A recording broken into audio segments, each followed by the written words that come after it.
Bawal tayong tamarin. Minamaliit pa tayo ng iba. Tama!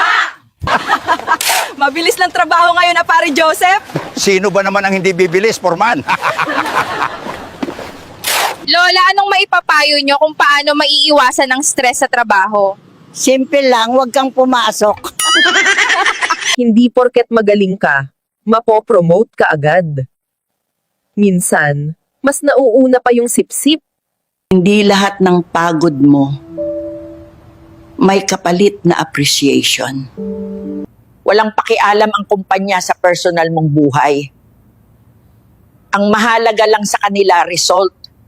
Darating din ang panahon, hindi mo na kakailanganing mangutang. Kasi nakakulong ka na. Huwag mong bantayan ang buhay ko. Wala akong ipapasahod sa iyo.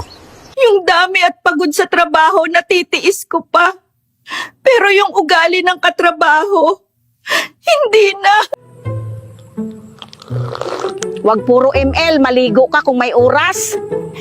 Aray ko. Muntik na kong bangungutin dun ah. Pati ba naman sa panaginip, wala akong pera, aray ko. Sa Pilipinas, yung ibang mga politiko, gumagastos ng milyong-milyong piso sa kampanya. Pero kung iisipin mo, hindi nila kayang bawiin yun sa sweldo lang nila. Kaya napapaisip tuloy ako, paano nila mababawi yung milyong-milyong na gastos nila?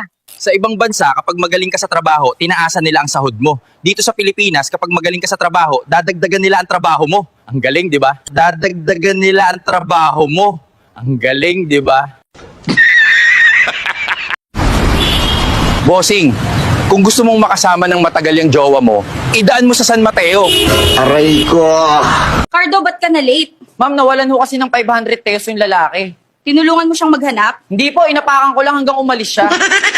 Ilang buwan na lang itatagal mo. May magagawa pa po ba ako? Oo, mag-asawa ka ng pangit at masama ang ugali. Makapagliligtas po ba yun sa akin? Hindi, pero pagkatapos ng 1 linggo, gugustuhin mo nang mamatay. Saan sa ang trabaho pinapasukan ko? Bakit hindi ko ba naisipang pumasok sa drainage?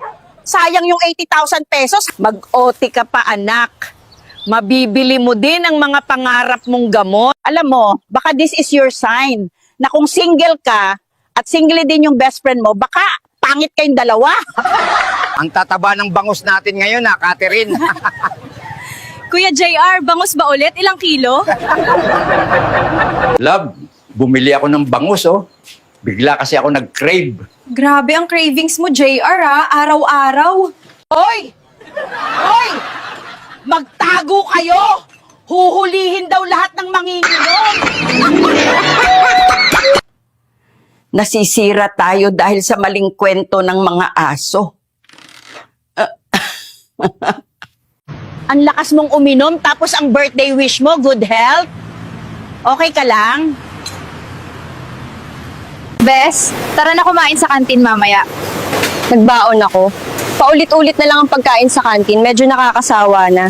Pre, saan ba yung concert? Di ko rin alam eh. Ayun, sundan natin yung mga nakaitim. Tara! Buti na lang may uniform ang rakista. Alam nyo guys, dapat maging mabait ka sa mga tao. Para sa huli, marami kang maisumbat. Nako, lagot. Malapit na yung due date ng loan ko, wala pa akong pambayad. Kawawa ka naman. Cardo, sino ang paborito mong superhero? Si Superman. Ay, akala ko si Darna. Kailangan mo rin kasi ng bato para lang tumayo yung alaga mo. Tao po! Tao po! Wala pong tao dito, puro po kami mga hayop. Mahal, gusto kong mag-tour sa ibang bansa. Nako, Aida, gagastos ka pa. Diyan ka na lang mag-tour sa kusina, libre pa. Berto, surprisahin mo din ako minsan. Bilhan mo ako ng pampabata. Huwag kang mag-alala, Aida. Naka-order na ako ng coloring book sa Shopee. Iha, pabili nga ng memory pill. Para saan po ito at para kanino? Ay, sorry, Iha, nakalimutan ko na. Berto, pangit ba ako? Hindi, Paano mo nasabi? kasi nasubrahan ka na sa pangit. Ilibing ng buhay ang mga pasosyal. Mga nakatakin, mukha namang kupal. Huwag kang maiinggit sa success ng iba. Masipag yun, ikaw tamad ka. Magtrabaho ka. Sa Pilipinas ka lang makakakita ng kahit maayos pa ang kalsada, sinisira na nila para ayusin ulit. Pero yung mga sira-sirang kalsada na halos hindi na madaanan, hindi nila inuuna. Bakit kaya? Alam mo naman, Mare, malaking blessing na sa akin yung makauwi ako ng walang nasasampal na kapitbahay. Ano ba meron at ang hilig nila sumipsip? Tagapagmana ba sila?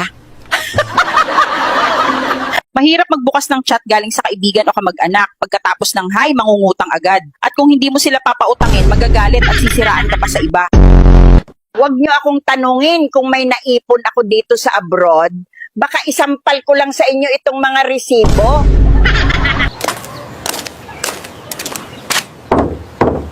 Tay, may tao.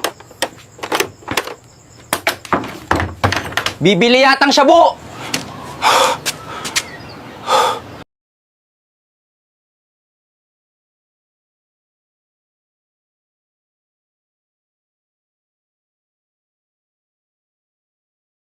Ina, kang problema ka, hindi ka na naubos-ubos. Mawawala ka lang pagpatay na yung tao. Hello? Lolo, paano po mag-budget sa mag-asawa? Simple lang, pera mo ay pera niya. Pera niya, hindi mo pwedeng tanungin. Naka-Honda Click 160 ka pala, pwede mo ba akong ihatid? Single naman ako. Pasensya na miss, kaming mga naka-Honda Click 160, loyal magmahal. Girlfriend ko lang pwede kong iangkas, wala nang iba. Kaya walang nagmamahal sa'yo. Dahil ogag ka. Kung naninira ka ng walang dahilan, punyeta, inggit tawag dyan. Hindi naman sa pagmamayabang anak, pero may jowa ako. Eh ikaw ba? Kapag feeling mo may kulang sa'yo, chat mo lang ako. Inom tayo. Nay, kamusta? Ano problema natin? May hinahanap akong pangit taga Quezon Province. Hoy! Ikaw humanda ka sa akin! Nay, ano po masasabi niyo sa serbisyo ng Prime Water? Sa Prime Water, babaho ka muna bago magkatubig. Ang taas maningil kahit walang tubig, di ba mga gago? Buti pa ang Diyos, 10 lang ang utos. Pero yung asawa ko, unlimited. Yun lang yung buhay to. Ano sinasabi mo, Berto? Wala, mahal. Pagkatapos ko maglaba, magluluto pa ako. Akala ko kung lalaban ka na eh. Paano ba kita mapapasaya, love? Bili mo ko ng alak mga 5. Nanay Aida, lalo ata kayong gumaganda. Any tips naman dyan? Well, ganyan talaga pag minahal ng tama. Kung si Eva ay may Adan at si Romeo ay may Juliet, ikaw naman ay may duty pa bukas. Kaya naman dapat ay matulog ka ng maaga. Okay? Tandaan mo anak, hindi ka mali-late kung hindi ka papasok. Absent na